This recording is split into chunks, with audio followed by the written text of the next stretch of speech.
Ponto de vista desta sexta-feira traz como assunto para abrir o nosso debate aqui a lei orçamentária para 2024, né? A tramitação da lei orçamentária estadual. Bom dia, Livaldo. Olá, bom dia, Aline, mais uma vez, a você que nos acompanha. Exatamente, a lei orçamentária que tem como relator o deputado Henrique Pires, tramita já em fase adiantada. Segunda-feira que vem, a próxima segunda-feira, ocorrerá a audiência pública com participação de representantes dos poderes, do Executivo, do Legislativo, que já é lá na Assembleia, do Judiciário, o Ministério Público, o Tribunal de Contas e também da sociedade civil, lá, representantes da UESP, enfim, da educação, para tratar exatamente da lei orçamentária.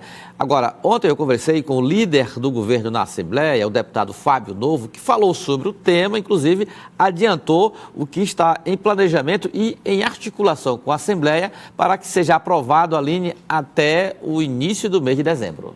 Vamos ouvir então o que ele disse. A peça chegou, ela foi distribuída, está na Comissão de Finanças com o deputado Henrique Pires.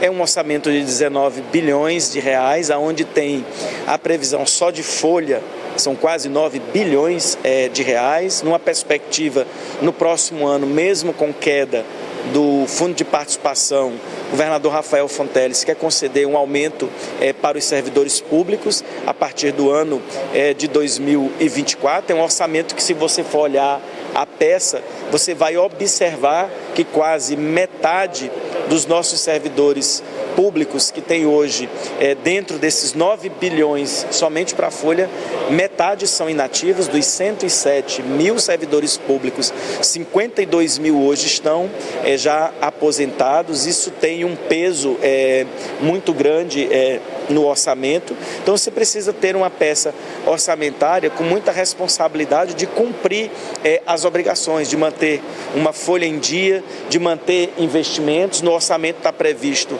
quase 2 bilhões de reais de investimentos em obras de infraestrutura e outras no Estado. Então é isso que vai ser feito. Aí tem que fazer a discussão também com os demais poderes. Só os outros poderes consomem aproximadamente 2 bilhões de reais de orçamento. Então é uma repartição de um bolo onde todo mundo quer um pedaço e a gente precisa ter o cuidado de que esses pedaços a serem distribuídos mantenham o funcionamento da máquina. O desafio, né, Livaldo, é fazer com que esse equilíbrio entre as receitas e a despesa consiga ser feito, porque tem investimentos que precisam ser feitos, tem a folha que precisa ser paga em dia, tem aumentos que no próximo ano ele já anunciou que vai dar e neste ano ele já puxou o freio de mão. Deu essa puxada do freio de mão, tem contado até com a compreensão dos servidores, porque o reajuste fica para 2024 e ele precisa acontecer e o governo tem ciência disso, a equipe econômica sabe que isso é importante. O problema, Aline, é que o orçamento do Estado, pela base econômica que o Piauí tem, ele depende muito dos repasses federais, fica muito à mercê da situação do FPE, por exemplo, dos aumentos, de reduções, enfim.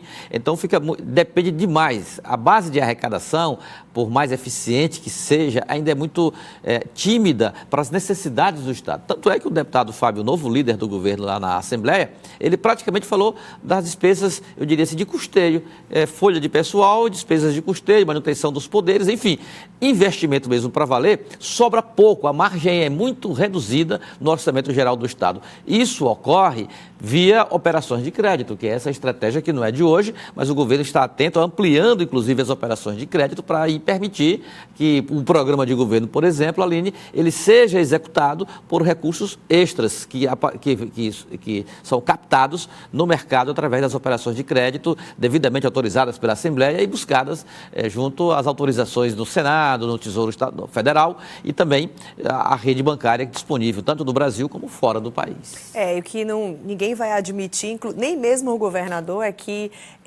a economia do Piauí entre em algum tipo de colapso, algum tipo de risco, exatamente por conta da formação dele, né, do histórico anterior de ter sido secretário, de sempre ter cuidado das finanças do Estado nos últimos anos. Então, não é admissível. Né? Pois é, o secretário Emílio Júnior foi esta semana lá na Assembleia, naquela audiência para prestar contas do quadrimestre, do segundo quadrimestre do ano, foi bem claro, olha, não há o menor risco de atraso salarial até o final do ano, de atraso no pagamento da parcela segunda do 13º salário. Agora, é claro que há o cuidado, sobretudo com o cumprimento do chamado limite prudencial previsto na Lei de Responsabilidade Fiscal. Este ano, o Serviço Público teve um incremento muito grande de servidores, através das incorporações, das nomeações, por exemplo, na área da segurança, né? Foram mais de 1.000 policiais. Então, isso tem um impacto elevado na folha, eleva os gastos com o pessoal e, como houve uma queda na receita, isso diminui a distância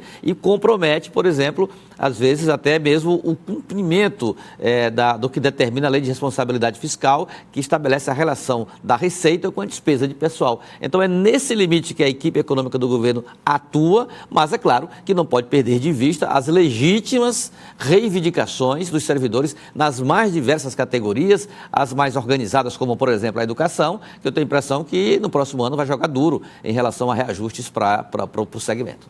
De fato, o Piauí precisa da criação de mecanismos para gerar suas próprias riquezas, né, e parar com esse tipo de dependência de operações financeiras de crédito e também do governo federal, né? Seguramente, Aline, essa aí é a base de tudo, não é? É a base econômica mudar, a economia se desenvolver com base na iniciativa privada de forma muito mais acelerada, mais pungente, porque aí repercute também nas finanças públicas, na medida em que a base de arrecadação de impostos também sobe. E com a reforma tributária que vai ser implantada a partir aí com essa transição, isso vai permitir com que o Piauí possa evoluir e ficar menos dependente dos repasses federais. Vamos falar da criação de um novo partido aqui no nosso estado? Renovação Democrática, o PRD. Criou o partido. Ontem, o Tribunal Superior Eleitoral ratificou, aprovou o registro de partidário. Ontem, a relatora dessa matéria que tramitou lá no TSE, a ministra Carmen Lúcia, que determinou, aprovou o relatório e foi seguida por unanimidade no plenário do TSE. Que partido é esse, Aline? PRD, Partido da Reconstrução Democrática. É resultado da fusão de duas legendas. Uma marcante, histórica, o PTB. O PTB acabou no Brasil. E o outro, Patriota. Então, juntaram os dois, formaram o PRD. A junção desses partidos vai permitir agora... Eram dois partidos, eu diria assim, raquíticos, desidratados politicamente. Mas quando juntou os dois, o que acontece? Um partido de maior calibre político, atingiu agora a cláusula de barreira, terá acesso à propaganda eleitoral, rádio, TV, terá acesso a fundo eleitoral, fundo partidário, ou seja, um partido organizado, estruturado. E quem vai comandar esse partido, por exemplo, aqui no Piauí? Qual a repercussão? O Patriota é comandado por Gustavo Henrique. O PTB é comandado por Vinícius Duó. Vinícius Duó, ele não tem mais interesse. Esse grupo, os sobreviventes do PTB, vão agora, a maioria, para o PSD. Então aí não é problema. Agora, Gustavo Henrique fez o seu lobby lá em Brasília esta semana, se reuniu com dirigentes do Patriota, mostrou lá o interesse de comandar o partido, de seguir comandando o novo partido, agora o PRD, em Teresina, para formar chapa proporcional, no interior do estado da mesma forma. Agora, é claro que ele deve ficar de olho aberto, de olho atento. Surgiu um partido atraente, um partido com fundo eleitoral, um partido de maior calibre, como disse. Então, Gustavo, olho aberto, viu? Esse partido já está sendo cobiçado por outras forças da política piauiense. E já tem mais pessoas nesse time aqui no nosso estado? A referência do Patriota hoje tem Gustavo Henrique, mas tem um vereador em Teresina, Bruno Vilarinho. Ele é do PTB, melhor desculpa. Ele permanece? Agora, aí é que é a dúvida, né? Ele é da base do prefeito Doutor Pessoa. Será que ele vai buscar a direção desse partido, aliar o partido à base do prefeito Doutor Pessoa? O Patriota hoje, com Gustavo Henrique, já declarou apoio ao petista Fábio Novo. Agora, se essa situação vai permanecer, é aquela história do a conferir, Aline. Vamos lá falar agora da relatoria do orçamento de Teresina, porque tem um novo capítulo nessa história, né? Eu pensei que essa situação já tivesse acabada. Por quê? Gustavo de Carvalho saiu por problemas políticos, Alain Brandão chamou para ele a responsabilidade, eu achava que estava tudo resolvido. Pois bem, um grupo de vereadores da oposição já foi diretamente ao prefeito avisar o seguinte: olha, nós queremos a volta do Gustavo de Carvalho. Isso vai acontecer ou no acordo ou vamos recorrer ao regimento, o artigo 99 do regimento interno da Câmara Municipal, que pode provocar uma reviravolta da Comissão de Finanças e, quem sabe aí, a volta do vereador, como defende essa ala que forma o plenário da Câmara Municipal de Teresina. Essa situação, Aline, deve render na próxima semana, não só nas decisões, como também nos discursos na Câmara Municipal de Teresina. Agora, isso não deixa de causar um transtorno na tramitação dessa importante matéria para a Câmara, para a Prefeitura, mas sobretudo para a cidade. Acaba tirando o foco do que é o principal, né? Tem a derradeira para a gente. Tem sim, Aline. O deputado Júlio Arcoverde participou ontem em Brasília da posse do novo presidente da Caixa Econômica Federal, Carlos Antônio Vieira. E aí ele está ao lado também do deputado Átila Filho. Os dois são do Progressistas. Sobretudo o Júlio Arcoverde, que é um parlamentar declaradamente de oposição. Aí numa posse oficial do governo federal, né? Aí a explicação é simples. Trata-se do centrão no governo federal. Com isso, o deputado Júlio Arcoverde, por exemplo, tem duas pontes no governo federal. Uma no Ministério das Cidades, aliás, dos Esportes, com André Fufuca, e agora na poderosíssima Caixa Econômica Federal, com Carlos Antônio Vieira.